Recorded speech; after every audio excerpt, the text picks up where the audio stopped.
اللہ والے نے اپنے کمزور جسم کو کہا کہ میں کیا کروں، اپنی شریک حیات کی چھوٹی سی خواہش دیکھوں یا میں تیری کمزوری دیکھوں؟ آخرکار عبادت گزار نے حامی بھر ہی لی۔ یہ غریب عبادت گزار بٹھی پر چلا گیا، جلتی ہوئی بٹھی کے کونے پر کھڑا ہو گیا، بٹھی کے اندر لکڑیاں ڈالنے لگا۔ لکڑیاں ڈالتے ڈالتے، محنت اور مشقت کرتے کرتے، کڑکتی دھوپ میں تتی ریت کے اوپر جلتی آگ کے سامنے کھڑے ہو کے بٹھی کے اندر لکڑیاں ڈالتا رہا۔ ڈالتے ڈالتے 24 گھنٹے گزر گئے، رات کا دوسرا پہر ہو گیا۔ جب رات کا دوسرا پہر ہوا، عقل مند سمجھدار لوگ کہتے ہیں کہ سولی پر بھی نیند آ جاتی ہے، نیزے کی نوک پر بھی نیند آ جاتی ہے۔ کام کرتے کرتے بٹھی کے بالکل کونے پر کھڑا تھا، کام کرتے کرتے اس کی آنکھ لگی۔ آنکھ کا لگنا ہی تھا کہ اس کا پیر پھسلا، جلدی بٹھی کے اندر جا گیا۔ غریب اللہ والا جلدی بٹھی کے اندر جا گیا۔ توجہ طلب بات ہے میرے بھائیو، جب کوئی جلدی بٹھی کے اندر گرتا ہے نا، اس کا جسم جل کر راکھ ہو جاتا ہے، اس کی ہڈیاں جل کر کباب ہو جاتی ہیں۔ یہ کس طرح کا غریب ہے، یہ کس طرح کا انسان ہے؟ جب یہ بٹھی کے اندر گرا، جلتی ہوئی بٹھی کے اندر گرا، اللہ تعالی نے آگ کو جنت بنا دیا۔ سبحان اللہ۔ اس نے آگ کے اندر جا کر دیکھا کہ ایک خوبصورت عالی شان محل ہے، عالی شان مکان ہے، خوبصورت بنگلہ ہے۔ عالی شان بنگلہ دیکھ کر حیرت میں پڑ گیا، کہنے لگا یہ خوبصورت مکان کس کا ہے؟ تو کسی پکارنے والے نے پکار کر کہا، جو غربت میں اللہ تعالیٰ کی شکر گزاری کرے گا نا، جو اپنی زندگی میں غربت میں اللہ تعالیٰ کی چھوٹی چھوٹی نعمتوں پر شکر گزاری کرے گا نا، یہ خوبصورت مکان اسی کا ہے۔ اللہ اکبر۔ تمہاری میری نظروں کے سامنے تو وہ آگ میں گرا تھا، لیکن حقیقت میں وہ جنت میں گرا تھا، حقیقت میں وہ جنت کی دہلیز پر گیا تھا۔ آپ حیران ہو رہے ہوں گے آگ جنت کیسے بن گئی؟ جی یہی تو قدرت کا کرشمہ ہے نا، جب اللہ تعالیٰ چاہے تو ناممکن کو ممکن بنا سکتا ہے۔ پھر اس طرح کے معجزے دیکھنے کو ملتے ہیں کہ ابن آدم دنگ رہ جاتا ہے، ابن آدم حیران رہ جاتا ہے۔ تمہاری میری نظروں کے سامنے وہ آگ میں گرا تھا، لیکن حقیقت میں وہ جنت میں گیا تھا۔ اللہ تعالیٰ نے جبریل کو حکم دیا، فرشتے کو حکم دیا، فرشتے پر مار کر میرے غریب کو، عبادت گزار کو اپنے پر کے ذریعے جلتی ہوئی آگ سے باہر پھینک دے، جلتی ہوئی آگ سے باہر پھینک دے۔ اللہ تعالیٰ کو حکم سنتے ہی فرشتہ آسمان سے زمین پر اترا، اللہ اکبر، اپنا پر مارا، اس غریب اللہ والے کو بٹھی سے نکال کر کونے پہ لا کھڑا کر دیا، جلتی آگ سے نکال کر اسی جگہ پر لا کھڑا کر دیا جہاں سے اس کو نیند کا غلبہ آیا تھا۔ اب جیسی ہی اس کی آنکھ کھلی، اس نے محسوس کیا کہ میں نے خواب دیکھا ہے، اس نے محسوس کیا میں نے خواب دیکھا ہے، حقیقت یہ نہیں ہے۔ حالانکہ سب کچھ حقیقت میں چل رہا تھا، سچی کہانی چل رہی تھی۔ 24 گھنٹے مسلسل یہ کام کرتا رہا۔ 24 گھنٹے کے بعد یہ دکاندار کے پاس گیا، کہا کہ 24 گھنٹے مسلسل ہو گئے کام کرتے کرتے، ایک سیکنڈ بھی میں نے غفلت نہیں برتی، لہذا مجھے اجرت میں مچھلی دی جائے۔ اس دکاندار نے کیا کیا؟ اجرت میں ایک گلی سڑی مچھلی اٹھا کر دے دی۔ یہ گلی سڑی مچھلی لے کر اللہ تعالیٰ کی شکر گزاری کرتے ہوئے دوڑتے ہوئے گھر کی طرف بڑھا کہ آج بیوی کو خوش کر دوں گا کہ میں اس کی خواہش پوری کر کے جا رہا ہوں۔ میری بیوی نے اپنی جو خواہش غربت کے قبرستان میں دفن کی تھی نا، اس کی وہ خواہش پوری کر کے جا رہا ہوں۔ ادھر سے بیوی دروازے پر بیٹھی اپنے سرتاج کا انتظار کر رہی ہے کہ میرا سرتاج کب میری گھر کی دہلیز پر قدم رکھے گا، جس کا چہرہ دیکھ کر کب مجھے خوشی محسوس ہوگی، کیونکہ وہ اپنے سرتاج کے ساتھ محبت بھی کرتی تھی اور مودت بھی کرتی تھی۔ جس طرح اس کا سرتاج عبادت گزار تھا، متقی پرہیزگار تھا، شکر گزار تھا، اس سے کہیں زیادہ اس کی بیوی بھی متقی پرہیزگار تھی۔ اللہ اکبر۔ وہ گھر آیا، اس نے بسم اللہ پڑھتے ہوئے، اللہ کا نام لیتے ہوئے وہ مچھلی بیوی کے ہاتھ میں دی۔ بیوی بڑی ہی خوش ہوئی کہ میرے شوہر نے میری خواہش پوری کی۔ نیک بیوی نے جیسی ہی مچھلی کو پکانے کے لیے اسے کاٹا، چاک کیا تو دیکھ کر حیران رہ گئی، اندر سے ایک موتی ملا۔ مچھلی کے اندر سے ایک موتی ملا، قدرت کا کرشمہ۔ موتی اٹھا کر دوڑ کر شوہر کے پاس گئی، کہا کہ مچھلی کے اندر سے مجھے یہ موتی ملا ہے۔ کہا تم اس طرح کرو، مچھلی تیار کرو، میں یہ موتی کسی کو دکھا کر آتا ہوں کہ آخر یہ کیا چیز ہے۔ یہ عبادت گزار اللہ والا غریب موتی لے کر ایک سنار کے پاس گیا، کہنے لگا میں اس موتی کو بیچنا چاہتا ہوں، اس کی قیمت لگاؤ۔ سنار نے کہا اللہ اللہ، یہ تو بہت ہی قیمتی موتی ہے، یہ تو بادشاہوں کے پاس ہوتا ہے، یہ تو بڑے بڑے وزراؤں کے پاس ہوتا ہے، تیرے پاس کہاں سے آ گیا؟ اس نے کہا نہیں نہیں، یہ میرے آبا و اجداد کی وراثت ہے، وراثت میں مجھے ملا ہے۔ اللہ اکبر۔ کہا اس کی قیمت کیا ہے؟ کہا کہ میری سونے سے بھری ہوئی یہ جتنی دکان ہے نا، یہ اس کی قیمت کے سامنے کچھ بھی نہیں۔ اس طرح کی ہزاروں دکانیں ہوں، پھر جا کر اس موتی کی قیمت پوری ہوگی۔ سونے سے بھری ہوئی ہزاروں دکانیں ہوں، پھر جا کر اس موتی کی قیمت پوری کرے گی، اتنا قیمتی موتی۔ کہا اچھا پھر میں اپنی بیوی سے مشورہ کر کے آتا ہوں۔ دوڑتا ہوا بیوی کے پاس گیا، کہا او ملکہ، او شہزادی، اللہ نے ہماری سن لی ہے، اللہ نے اس طرح سنی ہے کہ ہم بھکاریوں کو بادشاہ بنا دیا، ہم فقیروں کو بادشاہ بنا دیا۔ لوگ ہماری غربت کی وجہ سے ہم سے نفرت کرتے تھے نا، کوئی ہم سے ہمارا حال چال پوچھنا گوارا نہیں کرتا تھا، اب دیکھنا وہ ہمارے پیچھے پیچھے ہوں گے۔ یہ اللہ تعالیٰ کی عطا ہے ہم پر۔ آج کا انسان ہمیشہ اچھے انسان سے محبت کرتا ہے، آج کا انسان ہمیشہ مالدار انسان سے محبت کرتا ہے۔ ایک میرا اللہ ہی ہے جو برے انسان کو بھی اکیلا نہیں چھوڑتا، ایک میرا اللہ ہی ہے جو غریب کو بھی اکیلا نہیں چھوڑتا۔ اے بندے، جو خدا رات کو درختوں کی ٹہنیوں پر بیٹھے پرندوں کو نیند میں گرنے نہیں دیتا، وہ تجھے اور مجھے کیسے بے یار و مددگار چھوڑ سکتا ہے؟ اللہ اکبر۔ جب ہاتھ اور ساتھ دونوں کو چھوڑ دیتا ہے نا، جب ہاتھ اور ساتھ دونوں کو چھوڑ جاتا ہے نا، پھر اللہ تعالیٰ انگل پکڑنے والا کوئی نہ کوئی بھیج ہی دیتا ہے۔ اس لیے میں کہتا ہوں جب بھی مانگا کرو اللہ کی ذات سے مانگا کرو، اللہ کے آگے سر جھکایا کرو، کسی اور سے مت مانگا کرو، اللہ سے مانگا کرو، سونے محمد کا صدقہ مانگا کرو۔ سبحان اللہ، سونے محمد کا وسیلہ دے کر مانگا کرو۔ جب تم مدینے والے کا وسیلہ دو گے، مدینے والے کا صدقہ مانگو گے نا، تو پھر اللہ تعالیٰ مانگنے سے پہلے عطا کر دے گا۔ سبحان اللہ۔ بیوی کو کہنے لگا اب ہمارے برے دن چلے گئے، غربت کے دن چلے گئے، اب ہم امیر ہو گئے۔ بیوی نے کہا وہ کیسے؟ کہا یہ جو موتی ہے تو بہت بڑا قیمتی موتی ہے، اسے بیچتے ہیں امیر بن جاتے ہیں۔ نیک بیوی نے کہا نہیں نہیں نہیں، ایسے نہیں بیچ سکتے، ہرگز نہیں اسے فروخت کر سکتے، ہمیں ایسی امیری کی ضرورت ہی نہیں ہے۔ شوہر کی آنکھیں کھلی کی کھلی رہ گئی، تھوڑی دیر پہلے تو غربت کا شکوہ کر رہی تھی، اب جب اللہ نے پاسا پلٹا ہے تو پھر تو کہتی ہے کہ یہی غربت بہتر ہے۔ وہ کس طرح؟ بیوی نیک دل تھی نا، متقی پرہیزگار تھی، کسی کا حق کھانے والی نہیں تھی۔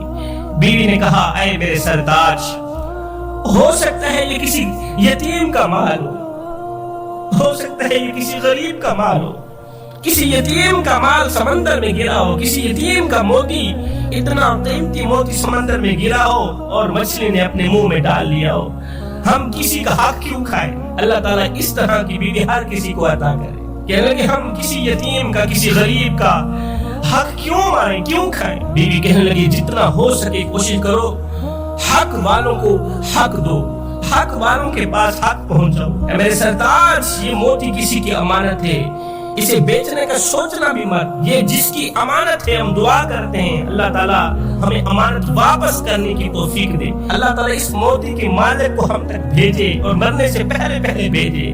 اگر ہم مر گئے تو موتی کا مالک قیامت کے دن ہمارا گریبان پکڑ لے گا، اس وقت ہمیں شرمندگی کا سامنا نہیں کرنا پڑے گا۔ اللہ اکبر۔ اس وقت ہم اللہ کو کیا جواب دیں؟ کسی کا حق مارا تھا، کسی کا حق کھایا تھا۔ شوہر نے کہا کوئی ترکیب بناؤ، اس کا جو مالک ہوگا وہ موتی کو تلاش کر رہا ہوگا، اتنا بڑا قیمتی موتی ہے، مالک موتی کی تلاش میں ہوگا۔ بیوی نے کہا پھر اس طرح کرتے ہیں، اپنا بوریا بستر یہاں سے اٹھاتے ہیں، سمندر کے کنارے جا کر ڈیرا لگا لیتے ہیں، پھر دیکھیں گے جو بھی شخص موتی کی تلاشی میں ہوگا ہمیں پتہ چل جائے گا کہ یہ موتی اسی کا ہے، آخر اتنا قیمتی موتی ہے، اس کا مالک اس کی تلاشی میں ہوگا نا۔ شوہر نے کہا بات تو تیری ٹھیک ہے، تیری یہ ترکیب مجھے اچھی لگی، لہٰذا یہاں سے بوریا بستر اٹھاتے ہیں، یہ موتی اٹھاتے ہیں، سمندر کے کنارے جا کر ڈیرا لگاتے ہیں۔ انہوں نے ایسے ہی کیا، 10 سال مسلسل سمندر کے کنارے بیٹھے رہے۔ سبحان اللہ۔ ہم کسی کا حق نہیں کھانا چاہتے، کسی کا حق نہیں مارنا چاہتے۔ ہو سکتا ہے یہ موتی کسی یتیم کا ہو سکتا ہے یہ موتی کسی غریب کا ہو، مرنے کے بعد اللہ کو کیا منہ دکھائیں گے کہ ہم یتیم کا مال کھا گئے تھے، ہم غریب کا مال کھا گئے تھے۔ 10 سال مسلسل سمندر کے کنارے بیٹھ رہے، وہیں کھاتے، وہیں پیتے، وہیں محنت مزدوری کرتے۔ 10 سال کے بعد رات کا دوسرا پہر تھا، کسی نے دروازہ کھٹکھٹایا، ان کی جان میں جان آ گئی۔ لگتا ہے کہ موتی کا مالک آ گیا ہے، اللہ تعالیٰ نے موتی کے مالک کو ہمارے دروازے تک بھیج ہی دیا ہے۔ جلدی سے اٹھے، انہوں نے دروازہ کھولا، پوچھا کون ہو؟ آگے سے جواب آیا، میں خضر علیہ السلام ہوں۔ سبحان اللہ، میں خضر علیہ السلام ہوں۔ کیسے آنا ہوا؟ کہنے لگا وہ جو تمہارے پاس موتی ہے۔ خضر نے جیسے ہی کہا نا وہ جو تمہارے پاس قیمتی موتی ہے، تو فوراً ہی وہ عورت بول پڑی، اچھا تو وہ موتی آپ کا ہے، آئیے اپنی امانت لے جائیے۔ آپ کی امانت نے تو ہمیں پریشان کر رکھا تھا، آپ کی امانت کی وجہ سے ہم سوتے نہیں تھے، ہم گھر سے باہر نہیں نکلتے تھے کہ کہیں یہ امانت کوئی ہم سے چھین بھی نہ لے۔ تمہاری امانت نے ہمیں پریشان کر رکھا تھا، خدا اپنی امانت لے جائیے۔ خضر علیہ السلام نے کہا یہ میری امانت نہیں، یہ تمہارے ماں باپ کی امانت تھی جو اللہ کے پاس تھی، اور اللہ نے مچھلی کے ذریعے تم تک بھیجی۔ دونوں کی آنکھیں کھلی کی کھلی رہ گئی۔ فقیر اللہ والے نے کہا میرے ماں باپ کی امانت یہ کس طرح؟ تو خضر علیہ السلام نے کہا واقعہ کچھ یوں ہے، تیرے باپ نے یہ قیمتی موتی خریدا تھا، تیرے باپ نے یہ قیمتی موتی خریدا تھا، یہ خرید کر کہیں جا رہا تھا تو اس کے پیچھے ڈاکو لگ پڑے، تیرے باپ کے پیچھے چور لگ پڑے، وہ چور تیرے باپ سے یہ قیمتی موتی کھینچنا چاہتے تھے، چھیننا چاہتے تھے۔ اللہ اکبر، جیسے ہی تیرا باپ سمندر کے کنارے آیا تو اس نے یہ کہتے ہوئے قیمتی موتی سمندر میں پھینک دیا، اللہ اس موتی کو میرے بیٹے کے حوالے کر دینا، میرا جو چھوٹا سا بچہ ہے نا، جب وہ جوان ہوگا اس موتی کو میرے چھوٹے سے بچے کے حوالے کر دینا۔ اس وقت تو چھوٹا سا بچہ تھا، ڈاکو نے تیرے باپ کو مار دیا تھا، چوروں نے تیرے باپ کو مار دیا تھا، لیکن تو چھوٹا سا بچہ تھا۔ اللہ تعالیٰ نے امانت کو اپنے پاس رکھا، محفوظ رکھا، فرشتوں کے ذریعے تیری امانت کی رکھوالی فرمائی۔ آج جب تو بڑا ہو گیا، جب تو غربت سے تنگ آ چکا تھا، غربت کی سختیاں برداشت نہیں کر پا رہا تھا، تو اللہ تعالیٰ نے مچھلی کے ذریعے تیرے باپ کی وراثت تم تک بھیجی، مچھلی کے ذریعے تیری امانت تم تک بھیجی۔ یہ کسی اور کا مال نہیں ہے، یہ تو تمہارا مال ہے، یہ کسی یتیم کا مال نہیں ہے بھیا، یہ تو تیرا مال ہے، جا اپنے اوپر خرچ کر، جا یہ تیرا حق ہے، تو اپنے اوپر خرچ کر۔ میں کہتا ہوں جو لوگ اپنے مال و دولت سب کچھ اللہ کے سپرد کر دیتے ہیں نا، کہ اللہ تعالیٰ ان کی مال کی حفاظت فرماتا ہے، فرشتے بھیج کر حفاظت فرماتا ہے۔ جو لوگ اپنے معاملات اللہ کے حوالے کر دیتے ہیں نا، اپنے مقدمات اللہ کے سپرد کر دیتے ہیں نا، کوئی کسی کو دکھ دیتا ہے، درد دیتا ہے، تو وہ اپنی سسکیاں اللہ کی عدالت میں بھیجتے ہیں، تو پھر اللہ تعالیٰ خود ہی ان کے خلاف مقدمہ لڑتا ہے۔ تو اس لیے اپنے معاملات، اپنی دولت، اپنا مال سب کچھ اللہ کے نام کر دو، اللہ کے حوالے کر دو، اللہ کے سپرد کر دو، پھر دیکھنا اللہ تعالیٰ فرشتے بھیج کر تمہارے مال کی رکھوالی فرمائے گا۔ اور دوسری بات جو مین بات ہے وہ یہ ہے کہ غربت میں بھی اللہ تعالیٰ کی شکر گزاری کا دامن مضبوطی سے پکڑنا، غربت میں بھی اللہ تعالیٰ کی ناشکری نہ کرنا۔ اللہ تعالیٰ کی ناشکری انسان کو ذلیل و خوار کر دیتی ہے، انسان کو ضلالت کے راستے پر لا کھڑا کرتی ہے۔ اور جو لوگ اللہ تعالیٰ کی چھوٹی چھوٹی نعمتوں کی شکر گزاری کرتے ہیں نا، اللہ تعالیٰ کی چھوٹی چھوٹی نعمتوں کی چرچے کرتے ہیں نا، پھر اللہ تعالیٰ بڑی سی بڑی نعمت ان کے قلبوں پر ڈال دیتا ہے۔ تو جوانوں، مال و دولت کی حرص انسان کو اللہ کی محبت سے دور کر دیتی ہے۔ یہ دنیا کبھی مال کے روپ میں آتی ہے، کبھی دولت کے روپ میں آتی ہے۔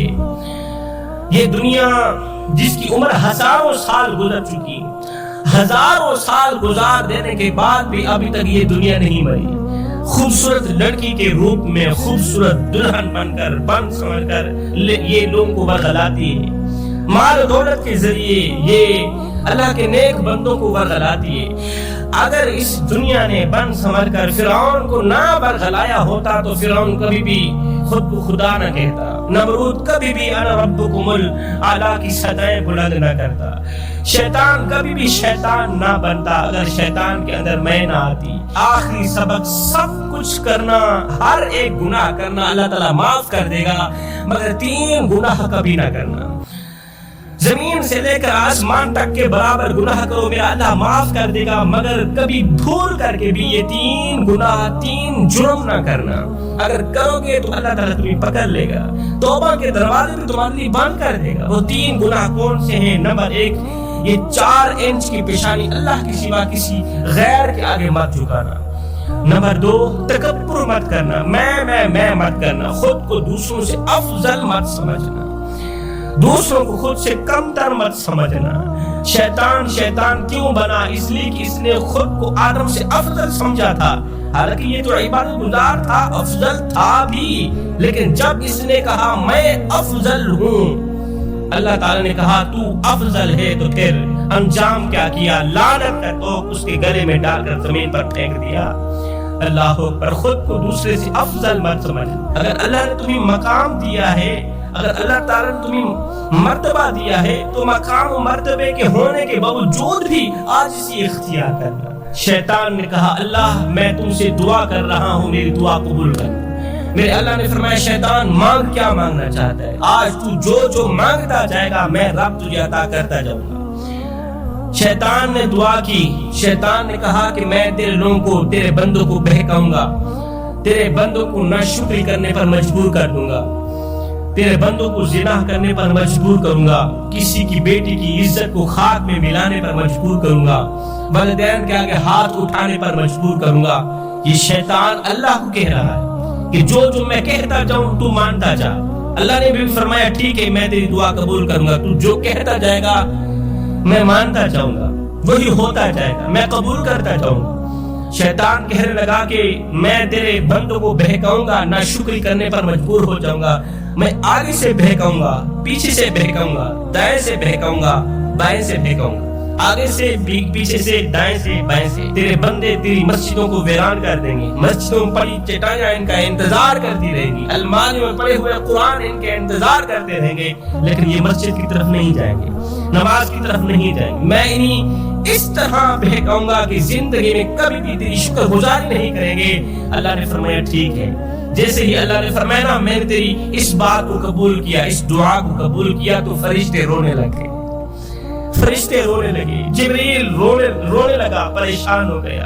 اللہ نے فرمایا جبریل کیوں پریشان ہو رہا ہے؟ جبریل نے کہا اللہ پھر ابن آدم کے لیے تو مشکل کھڑی ہو گئی نا، چاروں راستے بند ہو گئے، آگے کی سمت، پیچھے کی سمت، دائیں کی سمت، بائیں کی سمت، چاروں راستے بند ہو گئے، شیطان نے بند کر دیے، چاروں طرف شیطان حملہ کرے گا تو ابن آدم کہاں جائیں گے؟ جب ابن آدم کو معافی کی ضرورت پڑے گی تو وہ کس طرح تجھ سے معافی مانگیں گے؟ دائیں بائیں تو شیطان ہوگا۔ اللہ نے فرمایا جبریل یہ نادان 2 سمتیں بھول گیا ہے، اوپر والی سمت اور نیچے والی سمت، اوپر کا راستہ اور نیچے کا راستہ، چاروں راستے سے یاد آ گئے مگر اوپر نیچے کا راستہ یاد نہیں آیا۔ اے میرے جبریل، میرا بندہ آدم کا بیٹا جب اپنے گناہوں سے شرمندہ ہو کر، گناہوں سے پریشان ہو کر دعا کی قبولیت کے لیے دونوں ہاتھ اٹھائے گا نا، میں رب سے مانگے گا تو اوپر کا راستہ تو کھلا ہوگا نا، ابھی اس کے ہاتھ نیچے نہیں جائیں گے، اس کی دعا ختم نہیں ہوگی، میں رب اس کی دعا کو قبول فرماؤں گا، مانگنے سے پہلے عطا کر دوں گا، ہاتھ چھوڑنے سے پہلے، ہاتھ نیچے کرنے سے پہلے اس کی دعا کو قبول کر لوں گا۔ اور جبریل جب میرا بندہ اپنے گناہوں پر شرمندہ ہو کر خشیت الہی میں، خوف خدا میں میرے آگے سجدہ کرے گا نا، قیمتی سر جھکائے گا نا، قیمتی سر جھکا کر جب میرا بندہ، میرا گنہگار بندہ سبحان ربی الاعلیٰ کی تسبیح بیان کرے گا تو نچلا حصہ تو کھلا ہے نا، نیچے کا راستہ کھلا ہے، نیچے کے راستے سے شیطان حملہ نہیں کرے گا۔ جب میرا بندہ سبحان ربی الاعلیٰ کی تسبیح بیان کرے گا، سبحان اللہ، ابھی وہ سر اٹھائے گا نہیں کہ میں رب اس کے تمام گناہوں کو معاف کر